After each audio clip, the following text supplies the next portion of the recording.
बांस का ढाबा। सुंदरपुर गांव में एक लकड़हारा जिसका नाम राजू था। वो अपनी पत्नी नैना के साथ रहा करता था। वो दिन भर मेहनत करके ढेर सारा बांस काटा करता था और काटे हुए बांस को बाजार में बेचा करता था और कटी बांस को ही बेचकर वो अपना घर चलाता था।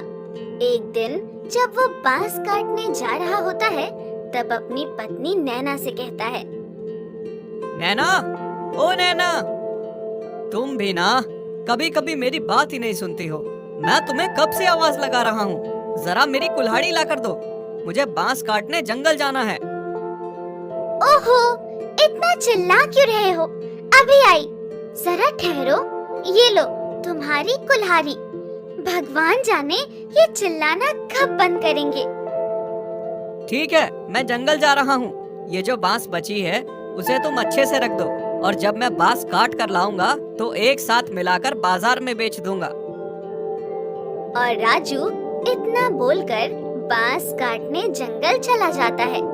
जंगल जाकर राजू ढेर सारा बांस काटकर इकट्ठा कर लेता है।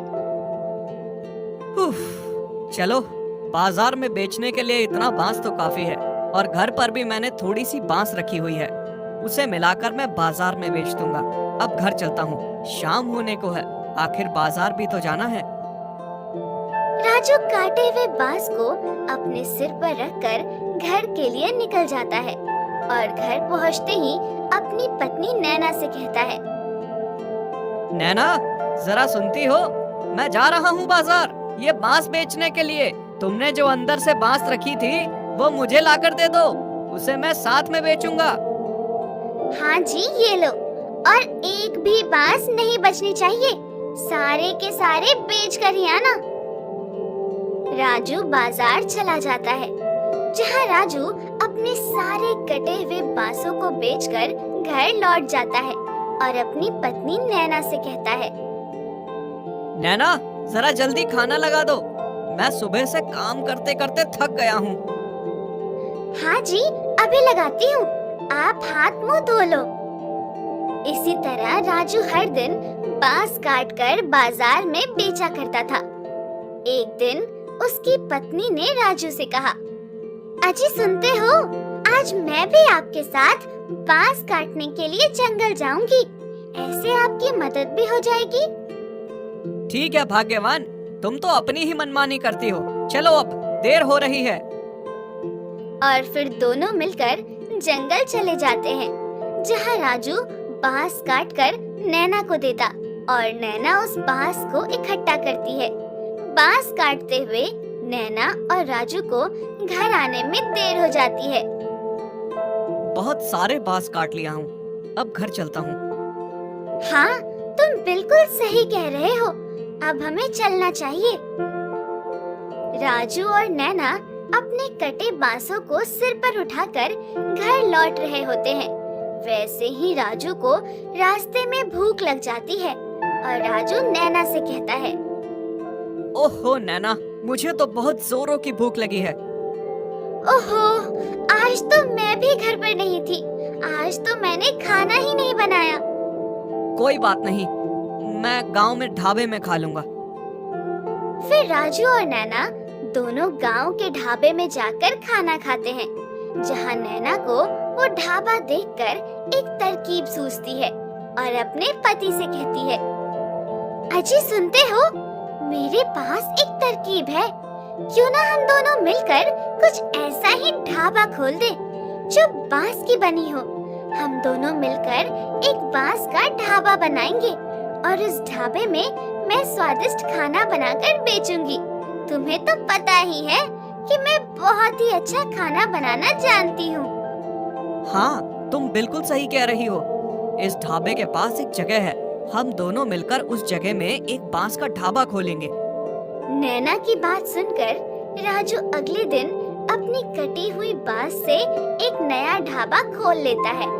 फिर उसकी पत्नी उस ढाबे में स्वादिष्ट खाना बनाना शुरू करती है। इस ढाबे की बात चारों तरफ फैल जाती है, जिससे सारे गांव वाले राजू और नैना के ढाबे पर खाने के लिए आने लगे। आइए आइए, इस नए ढाबे पर स्वादिष्ट स्वादिष्ट खाना खाइए। एक बार खाओगे तो बार बार आओगे। आइए आइए।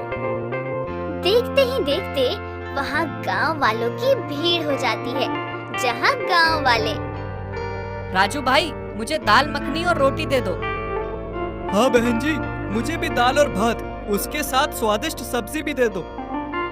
हाँ हाँ, मैं अभी आपको गरम गरम खाना देता हूँ। और इस तरह राजू और नैना के ढाबे पर भीड़ लग जाती है, जिसे देखकर नैना कहती है, देखा, मैंने कहा था ना कि अगर हम दोनों भी एक ढाबा खोल दें तो वो ढाबा चलने लगेगा। हाँ नैना, तुम बिल्कुल सही कह रही हो। तुम्हारे हाथों में तो जादू है। क्या स्वादिष्ट खाना बनाती हो। तुम्हारे हाथों का खाना खाने के लिए तो सारे गांव के लोग हमारे ही ढाबे पर आ रहे हैं। राजू और नैना स्वादिष्ट खाना बनाकर सारे गांव वालों को उस ढाबे पर खिलाते हैं, जिसे देखकर बगल के ढाबे वाले मालिक, जिसका नाम राम बहादुर था, वो राजू और नैना के ढाबे पर भीड़ देखकर जलने लगा था। अरे ये क्या, जब से ये राजू ने ढाबा खोला है तब से मेरे ढाबे पर एक दो ग्राहक ही आ रहे हैं। सारे के सारे ग्राहक तो उस राजू के ढाबे पर जा रहे हैं। इसको तो मैं सबक सिखा कर रहूंगा। मैं अभी अपने आदमियों को बोलकर इसके ढाबे का सत्यानाश करवाता हूँ। हाँ, तुम सबसे मुझे काम है। मैं जैसा जैसा कहता हूँ तुम सब बिल्कुल वैसा ही करना। रात होते ही ये राजू के ढाबे को जलाकर राख कर देना। तब इसे पता चलेगा मेरे बगल में ढाबा खोलने का नतीजा क्या होता है। ठीक है मालिक, आप जैसा कहते हैं हम वैसा ही करेंगे।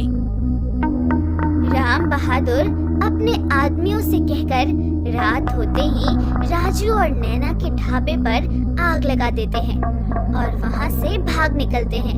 अगली सुबह जब राजू और नैना ढाबा खोलने आते हैं, तब वो अचानक देखते हैं, अरे ये क्या भगवान, हम तो लुट गए, मर गए, बर्बाद हो गए।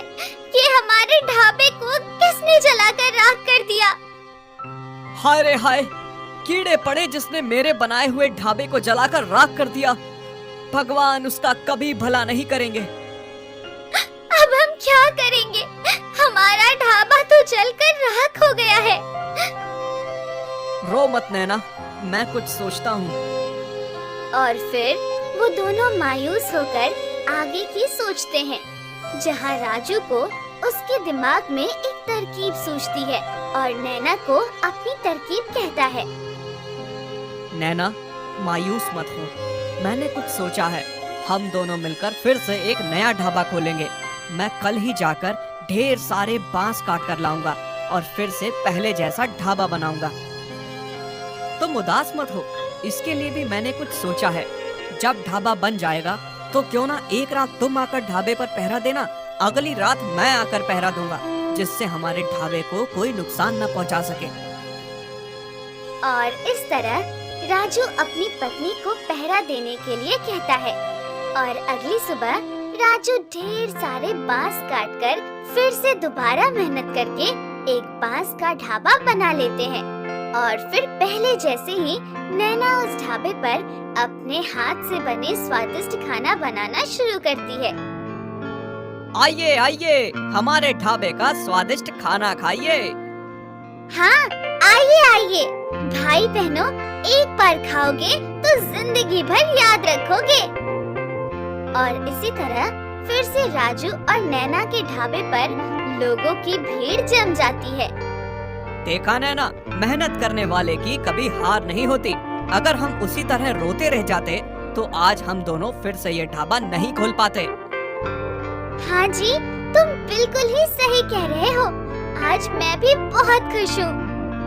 और इस तरह फिर से राजू और नैना अपनी मेहनत करके ढाबे पर काम करने लगे और रात होते ही एक एक करके राजू और नैना उस ढाबे की निगरानी करने लगे, जिससे फिर कभी दोबारा राम बहादुर उसके ढाबे को कुछ नहीं कर सका।